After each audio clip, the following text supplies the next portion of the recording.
Aimless Walks. A surprisingly high number of smart people have the same strange hobby, wandering around with absolutely no destination. They're not running errands, walking the dog, or listening to a 30-hour audiobook. They're just walking around like an NPC, waiting for the plot to move forward. Studies show that walking boosts divergent thinking, the kind of thinking that helps your brain come up with fresh ideas and unexpected connections. Sitting at a desk forces thoughts down narrow passages while walking, opens up doors you didn't know existed. That's why so many brilliant people were obsessive walkers. Darwin had a dedicated thinking path. Steve Jobs loved walking meetings. Aristotle literally taught while pacing around. Your body falls into a rhythm, and your mind starts untangling knots in the background. It's almost like your brain switches from spreadsheet mode into explore mode. Plus, walking keeps part of your attention occupied just enough to stop overthinking every tiny detail. Which is funny, because some of humanity's best ideas were basically invented by people pacing around outside avoiding responsibilities. Changing your mind. Picture two people getting proven wrong. One doubles down and immediately starts building a defense case like a lawyer in a courtroom. The other says, I didn't know that, and adjusts their opinion.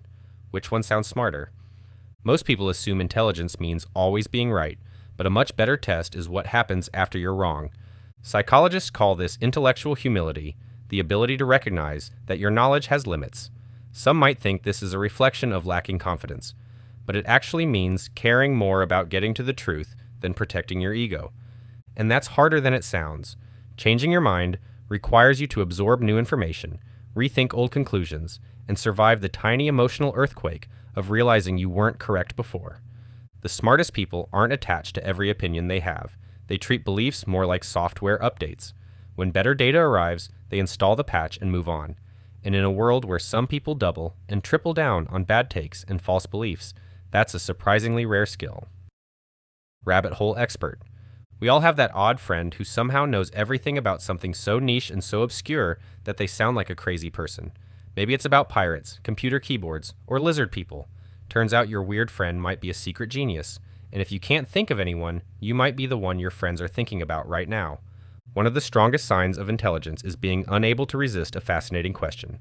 This is called intrinsic curiosity. Learning because you genuinely want to know, not because there's a test, promotion, or reward waiting at the end. For highly intelligent people, a random question can become a full weekend project. And while that knowledge might seem useless, the brain rarely treats it that way. Every new fact is another puzzle piece. The more pieces you collect, the more unexpected connections you can make later. That's why history is packed with brilliant people who had wonderfully strange obsessions. Leonardo da Vinci studied everything from bird flight to human anatomy. Tolkien invented entire languages for fun. Some people binge watch shows. Other people accidentally earn a PhD in lizards versus fighter jets. The funny thing is that today's pointless curiosity often becomes tomorrow's brilliant idea. Always tinkering. Most inventions begin with a thought that sounds almost trivial. There has to be a better way to do this. For some people, that thought shows up constantly. They notice extra steps that nobody questions. They spot inefficiencies everyone else has learned to live with. A tool works fine, but they can already see 3 ways it could work better. That's why intelligent people are often natural tinkerers. Their brains don't just interact with systems, they mentally take them apart. Whether it's a phone, a recipe, a morning routine, or a workflow at work, they're always asking how the pieces fit together and what would happen if one piece changed. This habit is closely tied to problem solving. Research has found that the ability to figure out how things work can be a powerful predictor of innovative thinking. Before you improve something, you first have to understand it. Of course, this tendency can occasionally get out of hand. Give a tinkerer a perfectly functional setup, and there's a decent chance they'll spend the afternoon improving it. Sometimes the result is brilliant. Sometimes they've created 3 new problems while fixing one old one. But that's the trade-off that comes with an inventive mind. While most people accept the world as it is, tinkerers keep imagining what it could become. Unfinished answers. Ever notice how some people casually say, "I don't know," while everyone else is fighting for their life to sound certain? Weirdly, that can be a sign of higher intelligence. Your brain doesn't just produce thoughts, it also checks how reliable those thoughts are. Scientists call this metacognition, basically your brain proofreading itself before hitting send. Smarter thinkers tend to notice uncertainty faster, so instead of filling silence with random confidence, they pause and wait for better evidence. It's like having a mental smoke detector for bad conclusions and BS. The funny part is that this habit can make intelligent people look less impressive at first. Humans naturally trust confidence, even when it's completely detached from reality. That's why behind every one influencer, there are three more saying they're wrong, and why politicians make some crazy claims. The internet basically turned being confidently wrong into a full-time career. But in complicated situations, fake certainty is expensive. So when someone says, "I'm not sure yet," it may not mean they know less. It may mean they're better at recognizing when the evidence still has holes in it. Alone by choice. Imagine getting invited to a big party, looking at the crowd and thinking, "You know what sounds amazing right now? Going home." For a lot of people, that sounds antisocial. For many highly intelligent people, it sounds like a great evening. One of the biggest misconceptions about intelligence is that smart people spend all their time gathering information from the world around them. In reality, many of them spend just as much time processing it, and that's hard to do when you're constantly surrounded by noise, conversations, and notifications demanding your attention. That's why solitude has been a favorite tool of thinkers for centuries.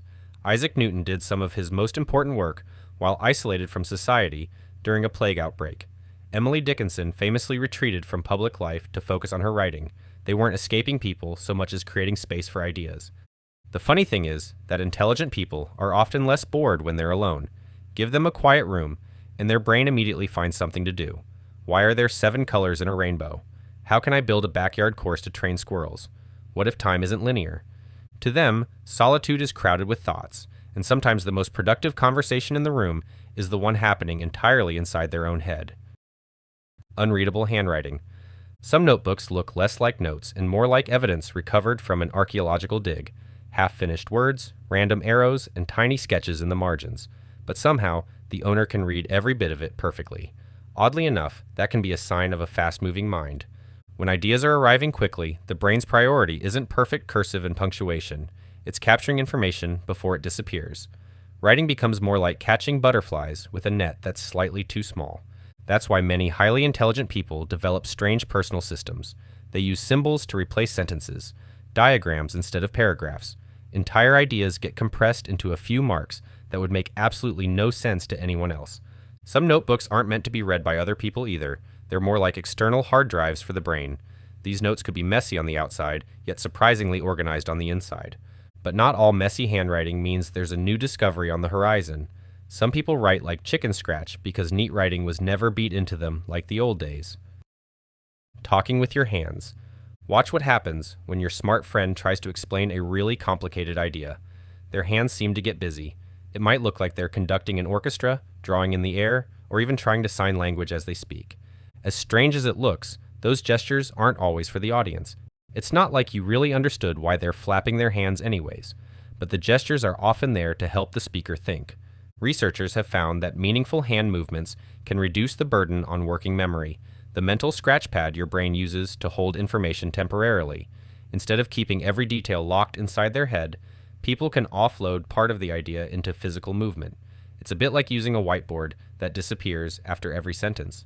That's why this habit shows up so often when smart people are wrestling with abstract ideas. The harder the concept, the more the hands seem to get involved. So if someone starts waving an invisible wand, all while explaining quantum physics, their brain may simply be recruiting extra tools for the job. The thinking stare. Ask a difficult question and watch what happens. The person who looked perfectly normal 5 seconds ago suddenly starts studying the ceiling like it contains classified information. They'll look anywhere but you, and sometimes they even close their eyes for a second. Oddly enough, this habit shows up in a lot of intelligent people. When the brain is trying to retrieve a memory, solve a problem, or build a complicated answer, it has a limited amount of attention to work with. Looking away helps free up some of that mental bandwidth. Researchers have found that people often avert their gaze more as questions become harder. It's a bit like closing unnecessary tabs on a computer. The conversation is still running, but the brain is trying to dedicate more resources to the task at hand. The funny part is that this can send the completely wrong social signal. Eye contact usually means attention, so looking away can seem distracted or disinterested. If you look around too much while taking an exam, people might think you're cheating instead of thinking. In reality, the person looking away may be concentrating harder than ever. They might be using every available brain cell to find the right answer. So if your friend looks away after you ask them a tough question, they might actually be thinking up a good answer and not trying to avoid you. The fact checker. Some people can hear a tiny mistake from 50 feet away. It could be as small as wrong grammar, incorrect dates, or inaccurate quotes. And before the conversation has even moved on, their brain is already waving a red flag. It's not always because they want to correct people. Sometimes the error just stands out too much to ignore. Think about hearing a song where one note is badly off key. Most people can keep listening. Others get stuck on that single note. For detail-oriented, intelligent people, factual errors can feel the same way. Their brains spend years collecting information and spotting patterns. So when something doesn't fit, it creates a tiny mental speed bump. It's the same reason Hermione Granger couldn't resist correcting her classmates. That's why you'll find these people catching typos, fixing spreadsheets, or quietly correcting historical facts nobody else noticed. The challenge, of course, is deciding when to say something, because being right and being helpful aren't always the same thing. The smartest fact-checkers eventually learn a valuable skill, not just knowing the correct answer, but knowing whether the correction is actually worth spending social currency on. Noise sensitivity. Charles Darwin was famously bothered by noise while working. Marcel Proust went so far as to line his bedroom walls with cork to block sounds from the outside world. At first glance, that seems excessive. Then again, most of us have never tried writing a masterpiece, while our roommate is learning how to play the recorder from YouTube. Many highly intelligent and creative people are unusually sensitive to noise, especially when they're concentrating. A repetitive sound that barely registers for one person can completely shatter another person's train of thought. The difference is that their attention is locked onto something so intensely that interruptions hit harder. Some researchers believe creative minds filter sensory information less aggressively. That can be an advantage because it allows them to notice details and connections that others miss. The downside is that irrelevant sounds may demand attention too. That's why intelligent people often become surprisingly particular about their work environment to protect their focus. What looks like being overly sensitive may actually be the cost of having a mind that pays attention to everything. When your thoughts are deep enough, even a burp from your dog can feel like they just puked all over on you. Failure collectors. Most people treat failure like a parking ticket. They want as few of them as possible, but highly intelligent people often treat failure more like research data. That's why some of the most successful inventors, entrepreneurs, and creators have surprisingly long histories of things going wrong. Thomas Edison tested thousands of materials before finding a workable light bulb filament. James Dyson built over 5,000 vacuum prototypes. If they had documented every failure, the instruction manual would have been longer than the final product. The difference is that intelligent people tend to ask a different question after something flops. Instead of, "Why am I bad at this?" they ask, "Okay, what did that teach me?" Psychologists call this a growth mindset, the belief that ability isn't fixed and that mistakes are part of getting better. Every failed attempt becomes information, and every wrong turn updates the map. That doesn't mean failure feels good. Nobody enjoys watching a project collapse or realizing they've made a mistake. The weird part is that some people can stay curious while it's happening. To them, failure isn't the opposite of success. It's the receipt to success. The second look. You've probably seen it during a test or while sending an important email. Someone reaches the answer, pauses, and then goes back to check it one more time. To an outsider, they might interpret this behavior as forgetfulness or uncertainty.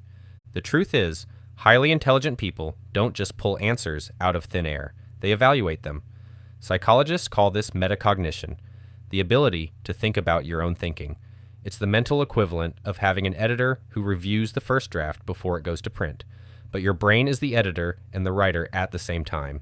The interesting part is that this extra check isn't usually about catching obvious mistakes. It's about checking whether the confidence matches the evidence.